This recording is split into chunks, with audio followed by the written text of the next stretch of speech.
اینو میخوای؟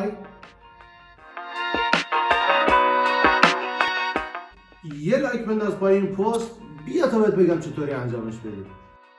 برای انجام این کار وارد اپ کپکات میشیم، نیو پروژکت رو میزنیم و ویدیویی که میخوایم رو انتخاب میکنیم و ادش میکنیم. حالا در ادامه کار اوورلی رو میزنیم، اد اوورلی، و دوباره همون ویدیو رو اد میکنیم توی برنامه. صبر بدیم تا لود بشه. خب حالا این ویدیو رو که داریم کلا میچرخونیمش که بالعکس ویدیوی قبلی بشه و جوری که میخوایم تنظیمش میکنیم که رو سر ویدیوی قبلیمون قرار بگیره. حالا بین گزینه ها ماسک رو انتخاب میکنیم، گزینه دوم هورزونتال رو انتخاب میکنیم و 180 درجه میچرخونیم تا به این صورت در بیاد.